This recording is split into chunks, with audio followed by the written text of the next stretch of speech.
얼마 전 중력파 감지기인 라이고는 이론상으로만 존재하던 회전하는 시공간의 증거를 발견했으며 이 내용은 The Astrophysics Journal Letters에 게시가 되었습니다.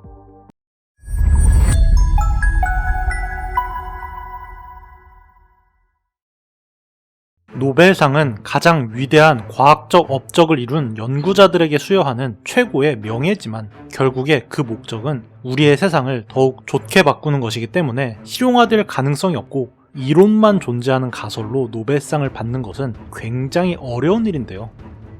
때문에 아인슈타인조차 현대 물리학을 완전히 바꾼 상대성 이론으로는 노벨상을 받지 못했고 광전 효과로 노벨상을 받았습니다. 상대성 이론이 얼마나 대단한지는 두말할 것도 없지만 GPS 위성의 상대적인 시간을 해결하는 것 외에는 당장 실생활에 활용될 여지가 없는 상대성 이론보다는 태양광 전지판이 가능하게 해준 광전 효과가 인류의 발전에는 더 기여를 했다는 것이 어찌 보면 노벨상 위원회의 판단이었던 것이죠. 이처럼 실생활에 적용 가능성이 적은 이론이 노벨상을 받는 건 굉장히 어려움에도 2020년 펜 로저 박사는 아예 현실과는 동떨어진 이론으로 노벨 물리학상을 받았는데 그게 바로 펜 로즈 프로세스입니다.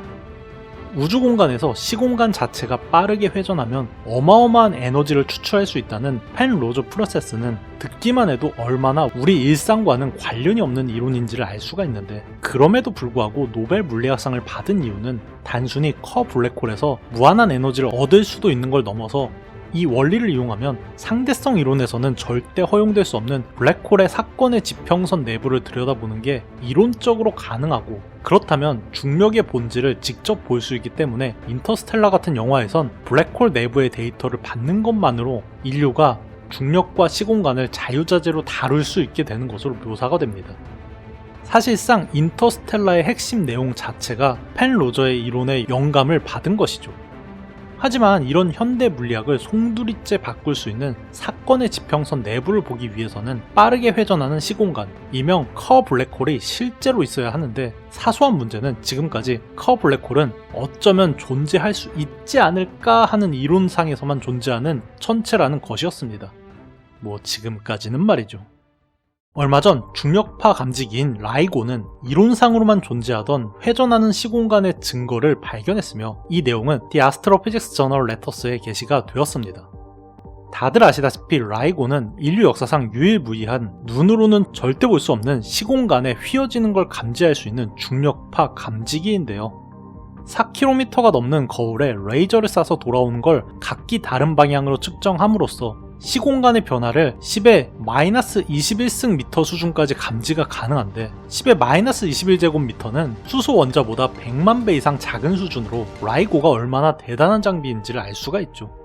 때문에 2015년 첫 가동을 시작한 이후로 상대성 이론에서 이론상으로만 존재했던 중력파를 바로 발견해버리고 망원경으로는 절대로 볼 수 없는 블랙홀들끼리의 병합하는 걸 매년 수십 차례 발견을 하면서 놀라운 발견을 이어가고 있는데 문제는 약 1년 전에 있었던 이상한 중력파였습니다. 우리로부터 약 7억 광년 거리에서 발견된 이 중력파는 일반적인 블랙홀이 아니라 최소 두세대 이상의 여러 차례 병합을 겪은 블랙홀 간의 쌍성 병합 과정에서 발생한 것인데 놀랍게도 이 중력파의 잔물결에서 블랙홀의 초고속 스핀의 증거가 나왔다는 것이죠.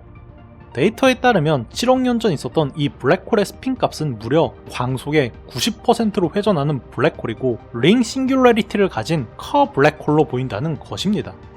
그래서 커 블랙홀이 실존한다는 게 왜 엄청난 발견이냐라고 반문할지도 모르는데 현실 상황에서 우리가 경험하는 상식과 물리 법칙은 광속보다 빠른 속도는 존재할 수 없는 관측 가능한 우주, 옵저버블 유니버스에서만 통용되는 것입니다. 하지만 블랙홀의 사건의 지평선을 넘어가면 중력 가속도가 빛의 속도보다 빨라지는 지점이 되기 때문에 빛조차도 빠져나올 수 없는 사건의 지평선 내부를 우리는 볼 수도 없을 뿐더러 사건의 지평선 안으로 들어가면 광속보다 빠르지 않고서는 빠져나올 수가 없기 때문에 사실상 사건의 지평선을 경계로 이 공간은 우리의 우주와는 아예 다른 우주입니다. 그리고 물리학은 관측 가능하고 증명할 수 있는 범위로 한정이 되어 있기 때문에 관측 가능한 우주 범위 밖은 과학의 영역이 아니고 아예 다른 물리 법칙이 지배하는 다른 우주여도 전혀 이상하지 않습니다. 그런데 특이점이 고리 형태를 가지는 커 블랙홀에서는 사실상 시공간 자체가 빠르게 움직이면서 탈출 속도가 광속보다도 큰데 이론상 빠져나오는 건 가능한 에르고 9라는 지점이 생기는데요.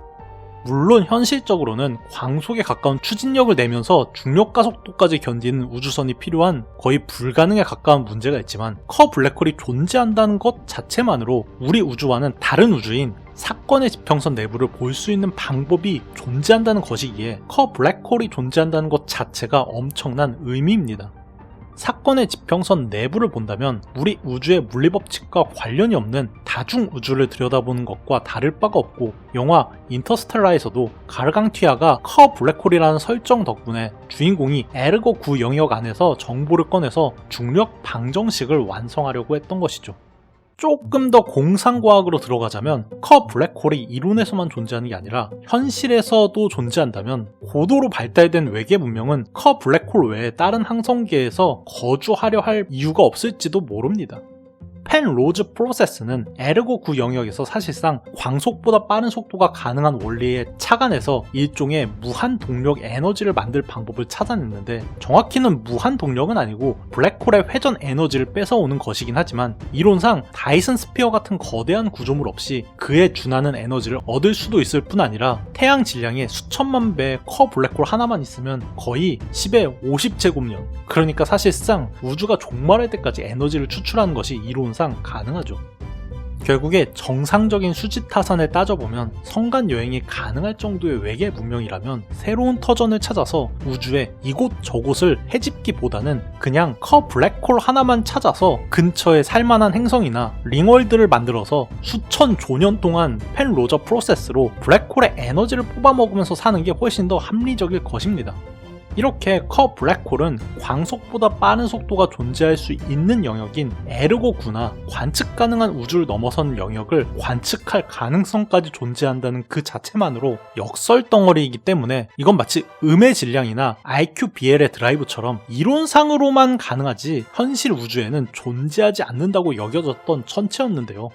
그런데 이게 라이고 같은 중력파 관측이 발달하면서 실제 우리 우주에 존재하는 것으로 보이는 증거가 발견되었다고 하니까 정말로 신기한 일이네요. 그럴만.